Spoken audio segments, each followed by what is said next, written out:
안녕하세요. 저는 결혼한 지 5년이 되었고 나이는 30대 중반이고 아이는 아직 없습니다. 결혼하고 1년은 그냥 신혼을 즐기자는 마음으로 아이를 일부러 가지지 않았어요. 그런데 막상 아이를 가지려고 노력하는데 맘처럼 되지 않더군요. 그래서 시험관 아기도 2번은 해보았습니다.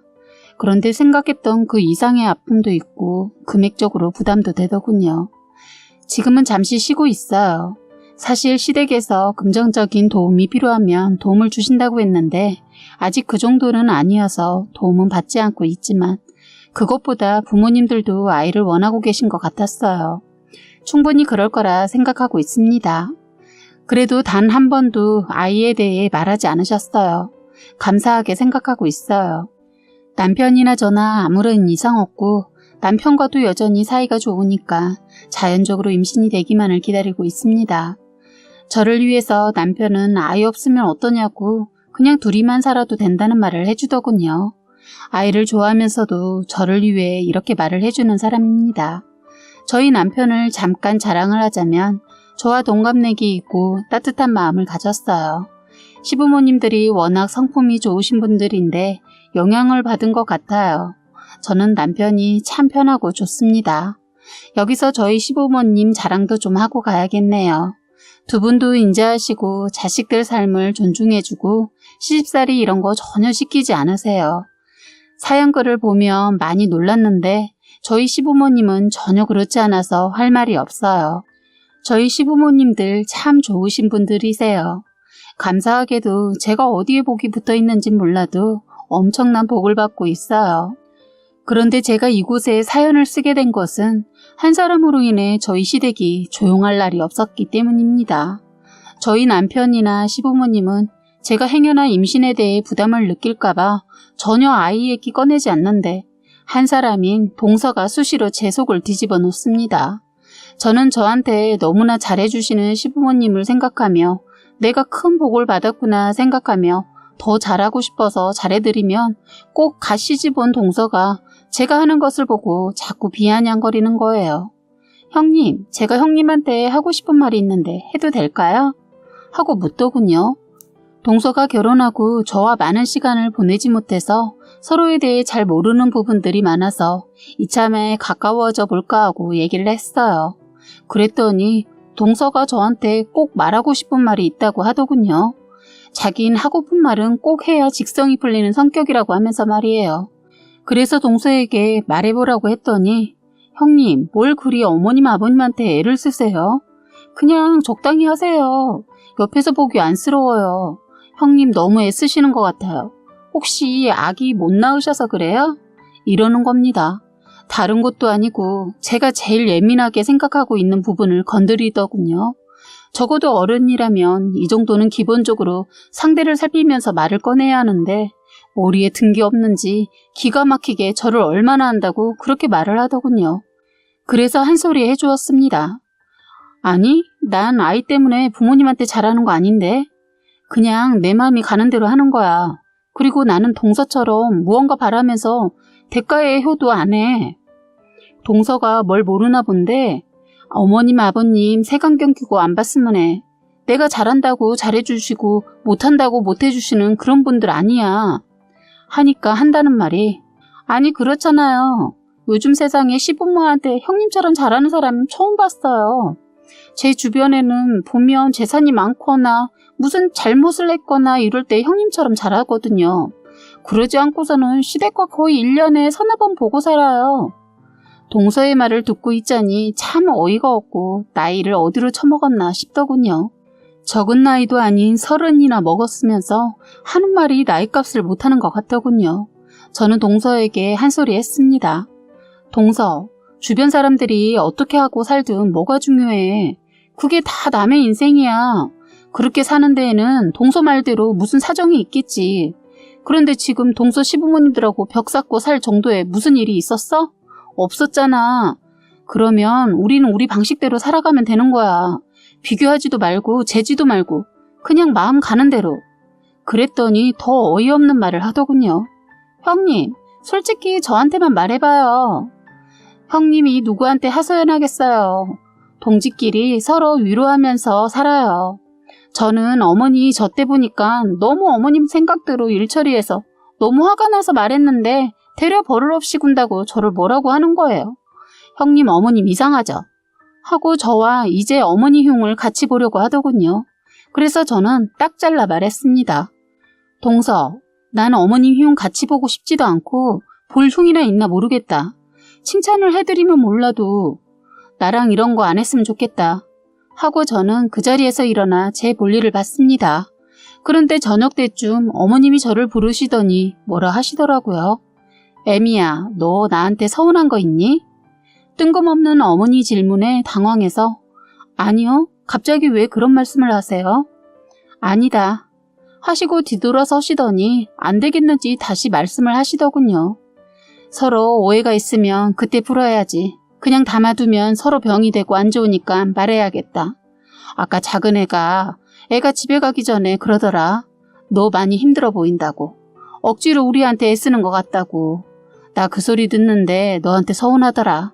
너 혹시 작은 애한테 뭐라고 했니? 하는데 황당한 소리를 듣고 잠시 멍했습니다. 이것이 저랑 어머니 사이에 이간질을 하려고 했더라고요. 저는 어머님께 어머님, 저 누구예요? 저 몰라서 동서 말에 흔들리셨어요? 어머님, 저 한 번도 부모님께 가식으로 대하지 않았어요.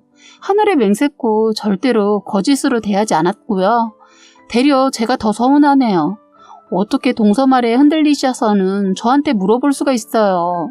하자마자 시어머니 미안한 기색을 하고서는 미안하다 하면서 잠깐 당신이 정신이 어떻게 됐나 보다라고 하시더군요. 저는 어머님과 오해가 생길 뻔한 것을 그날 풀었습니다. 만약 어머님이 동서 말만 듣고 입을 닫으시고 속으로만 고민하고 있었다면 저랑 어머님이랑 사이가 더 안 좋아졌을지도 모른다는 생각이 드네요. 그리고 저는 어머님께 당부의 말도 했습니다. 행여나 동서가 어떤 말로 거짓말을 해도 믿지 말라고 했습니다. 그리고 동서에게도 많은 얘기를 하지 말라고 했어요. 동서가 보니까 말을 잘 옮기는 사람 같아 보였거든요. 제가 혹시라도 시어머니에 대해 약간의 서운함을 얘기했다면 더 엄청난 일이 생길 수도 있었겠구나 라는 생각이 문득 들었습니다.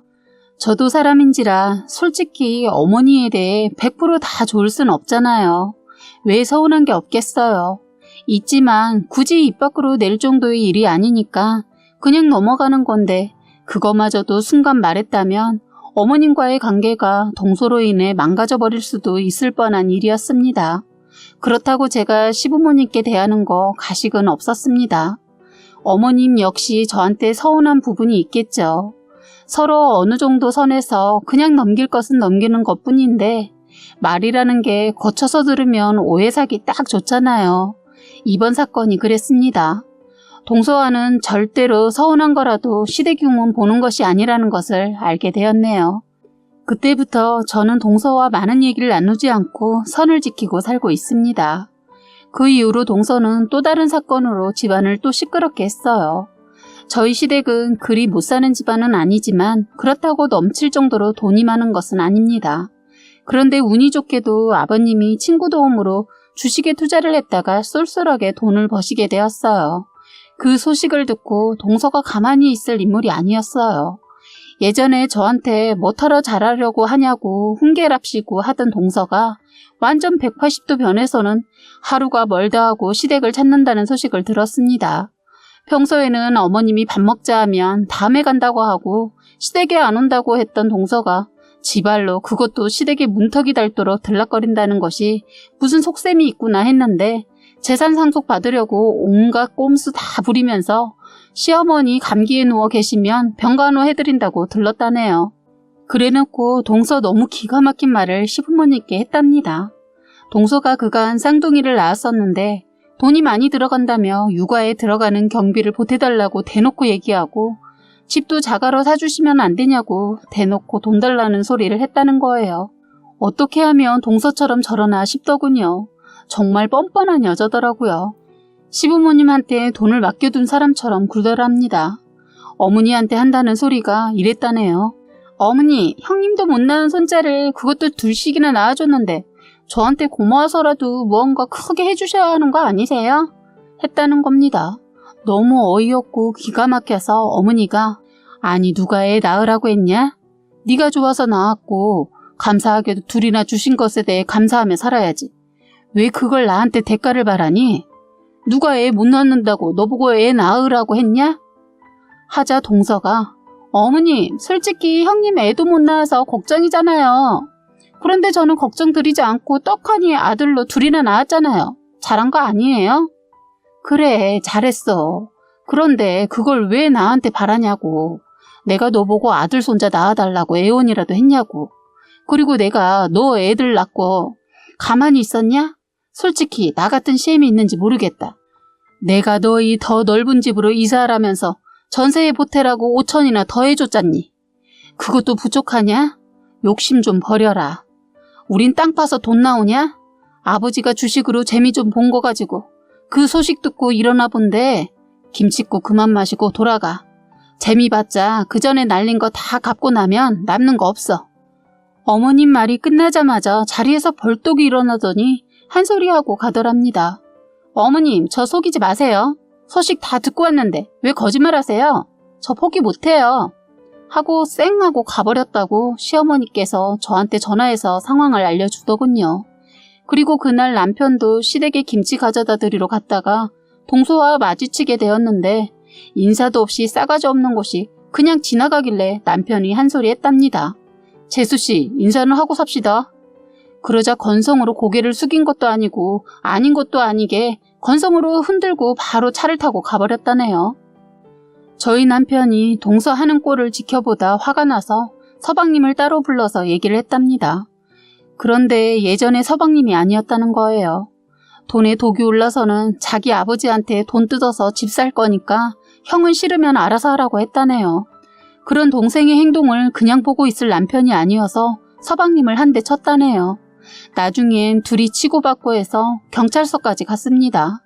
서방님이 이렇게 나오는 것에 대해 내막을 들어보니 서방님이 그랬다네요. 동서가 아버님한테 돈 뜯어오지 못하면 이혼 준비하라고 애들도 다 두고 가버린다고 했답니다. 그 말을 듣고 겁이 나서 동서가 시키는 대로 움직였다고 해요. 동서도 서방님이 움직임이 없어 보이니까 행여나 그 돈 저희한테 다 갈까봐 서둘러 시댁을 찾은 거였고요. 어떻게 이럴 수가 있을까요?